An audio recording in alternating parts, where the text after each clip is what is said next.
बच्चों इसके पहले वाले भाग में हम बात कर रहे थे मध्यकालीन इतिहास के दौरान जो नगरों के विभिन्न प्रकार हैं वो किस किस प्रकार से उभर कर सामने आ रहे थे, और उसमें हमने देखा कि जो तंजावुर, उरेयूर, अजमेर, वृंदावन और तिरुवनमलई जो नगर है उनका किस किस प्रकार से विभाजन किया गया है और उनके किस किस प्रकार से कार्य संपन्न होते थे।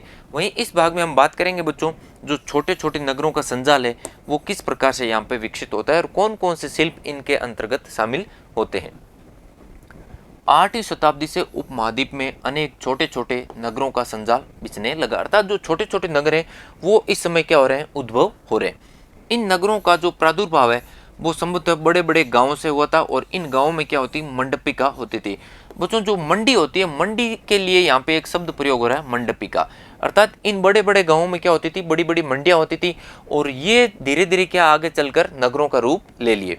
ऐसी गलियां भी थी जहाँ दुकानें और बाजार लगते थे जिन्हें हाट अर्थात जो हाट होता है वो कहा जाने लगा। यहाँ पे विभिन्न प्रकार के जो बाजार लगते हैं उनमें से एक प्रकार है बाजार का हाट, वो यहाँ पे लगता था।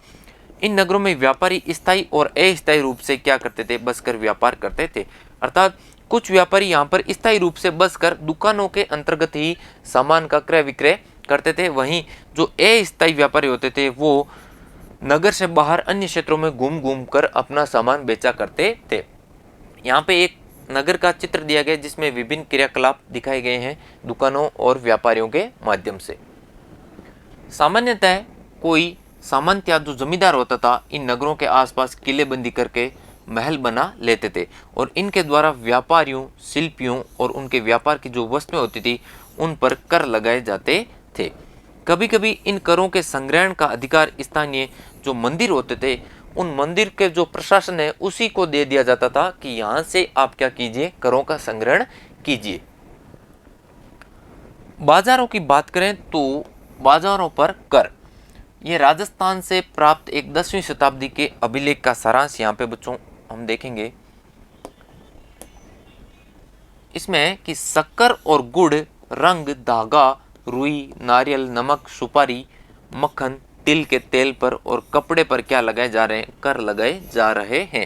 अर्थात जो करों के प्रकार हैं वो इस अभिलेख के माध्यम से पता लगते हैं। इसके अलावा व्यापारियों पर, धातु की चीजें बेचने वालों पर, आशोकों पर, तेल, पशु चारे और अनाज के बोरों पर भी यहाँ पर विभिन्न प्रकार के कर लगाए जाते थे।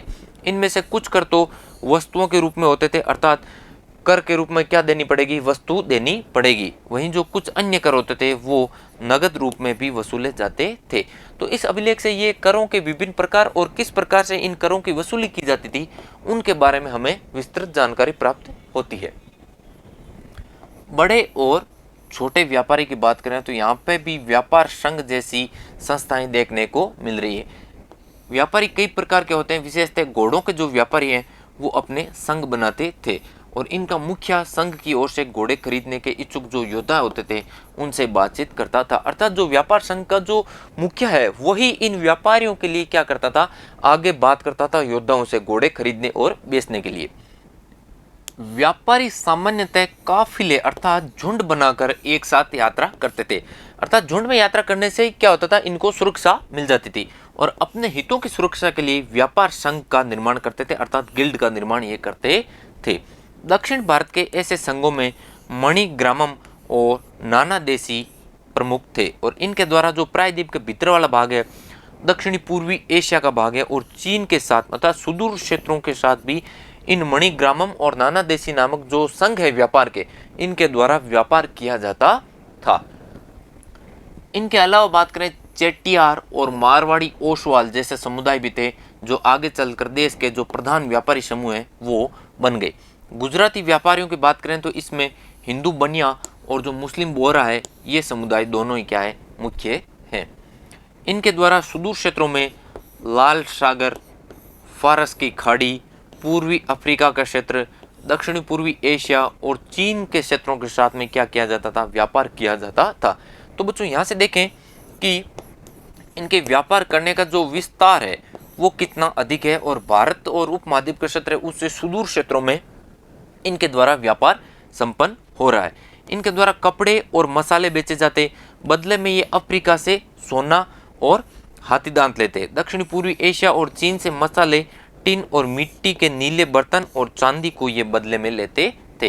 अर्थात इस समय भी क्या है बच्चों, जो व्यापार है वो वस्तु विनिमय की प्रक्रिया के ऊपर ही आधारित है। अर्थात वस्तु के बदले वस्तु दे दी जाती थी।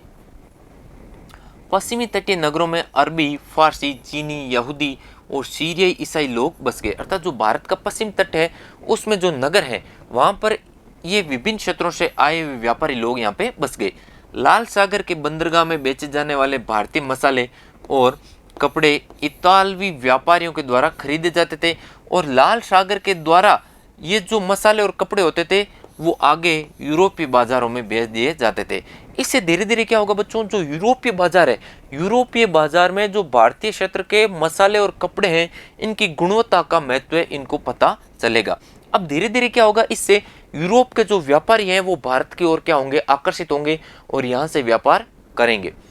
उष्ण कटिबंधीय जलवायु में उगाए जाने वाले मसाले अर्थात काली मिर्च, दालचीनी, जायफल, सौंठ इत्यादि यूरोपीय लोगों के भोजन के क्या थे, महत्वपूर्ण अंग थे।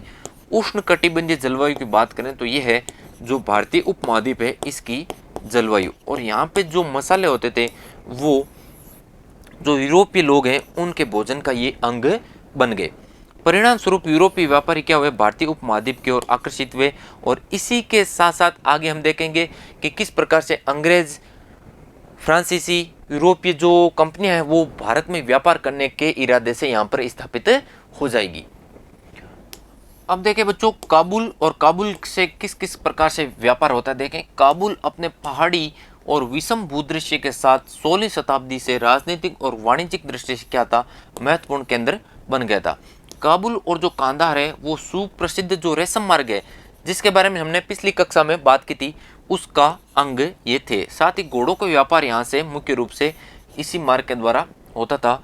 17वीं शताब्दी में हीरो का एक सौदागर है जॉन बैप्टिस्ट टेवर्नियर, इसने अनुमान लगाया कि जो काबुल में घोड़ों का व्यापार है वो प्रति वर्ष 30,000 रुपए का होता है। तो 30,000 रुपए बच्चों उस समय में ये बहुत बड़ी रकम होती थी। और काबुल से मेवे, खजूर, गलीचे, रेशमी कपड़े, ताज़े फल ऊँटों पर लाद कर लाए जाते और उपमहाद्वीप के जो अन्य क्षेत्र है वहाँ पर ये बेचे जाते। साथ में इनके द्वारा गुलामों की बिक्री भी की जाती थी। तो यहाँ से हम देख रहे हैं कि काबुल में व्यापार कितनी उच्च मात्रा में हो रहा है और यहाँ से किन किन वस्तुओं का व्यापार हो रहा है। साथ ही गुलाम भी उपमहाद्वीप के विभिन्न क्षेत्रों में बेचने के लिए यहाँ से लाए जाते थे। अब देखें नगरों में जो शिल्प है वो किस प्रकार से है, और इसमें हम पहले बात करेंगे बीदरी शिल्प की। बीदरी शिल्प, बीदर नाम का एक क्षेत्र है दक्षिण भारत का और उसी क्षेत्र के नाम पर इस शिल्प का नाम हो गया बीदरी शिल्प। देखें, तांबे और चांदी में जड़ाई के लिए बीदर के शिल्पकार अत्यधिक प्रसिद्ध थे और इसी कारण इसका नाम बीदरी शिल्प हो गया। पांचाल समुदाय, देखें सुनार, कसेरे, लोहार, राजमिस्त्री और जो बढ़ई है ये मंदिरों के निर्माण के लिए अत्यधिक आवश्यक थे और साथ में इनके द्वारा राजमहल, बड़े बड़े भवन, तालाब और जलाशयों के निर्माण में भी अपनी महत्वपूर्ण भूमिका अदा की जाती थी। इसी प्रकार सालियार और जो केकोलार है ये बुनकर भी समृद्धिशाली समुदाय बन गए थे और इनके द्वारा मंदिरों को भारी मात्रा में दान भी दिया जाता था। यहाँ पे देख रहे हैं बच्चों, जो ये मोमबत्ती दान है ये कितनी बारीकी से बनाया गया है बीदरी शिल्प के अंतर्गत। अब शहरों में बदलते हुए भाग्य की बात करें तो इसमें हम देखेंगे कई शताब्दियों के लंबे समय में अहमदाबाद जो गुजरात का शहर है जैसे कुछ नगर बड़े व्यापारिक केंद्रों के रूप में विकसित हो गए, लेकिन जो हमने बात की थी तंजावुर नगर है जैसे कुछ अन्य नगर पहले की अपेक्षा विस्तार और महत्व की दृष्टि से क्या हो गए, छोटे हो गए। अर्थात इन नगरों का विस्तार क्या हो गया, कम हो गया। इसी काल में पश्चिम बंगाल में भागीरथी नदी के तट पर मुर्शिदाबाद रेशमी वस्त्रों का प्रमुख केंद्र बन गया और 1704 में यह बंगाल की राजधानी बन गया मुर्शिदाबाद। लेकिन इसी शताब्दी के दौरान इसका सितारा पुनः क्या हो गया, डूब गया, क्योंकि वहां के बुनकर इंग्लैंड की जो मिलें थी अर्थात अंग्रेज अब भारत में क्या कर रहे हैं, व्यापार कर रहे हैं और साथ में यहाँ पर टक्कर दे रहे हैं किनको, जो देसी बुनकर है उनको। ये बनकर आए सस्ते कपड़े के साथ में प्रतियोगिता में टिक नहीं सके, इसीलिए क्या हो गया, मुर्शिदाबाद का पतन हो गया। यहाँ पे देखिए बच्चों, एक सोल का बॉर्डर है, ये बनाया गया है इस प्रकार से, और ये शिल्प कला के उत्कृष्ट नमूनों को यहाँ पर दिखाया गया है। तो बच्चों, इस भाग में हमने देखा कि जो मध्यकालीन इतिहास है उसमें किस किस प्रकार से छोटे छोटे नगरों का जो संजाल है वो बन गया, और यहाँ पर विभिन्न व्यापारिक गतिविधियां और शिल्प के कार्य किए जाते थे। इसी के साथ ये भाग यहीं समाप्त होता है, और इसके क्रम को आगे बढ़ाते हुए हम बात करेंगे अगले भाग में। तब तक के लिए धन्यवाद।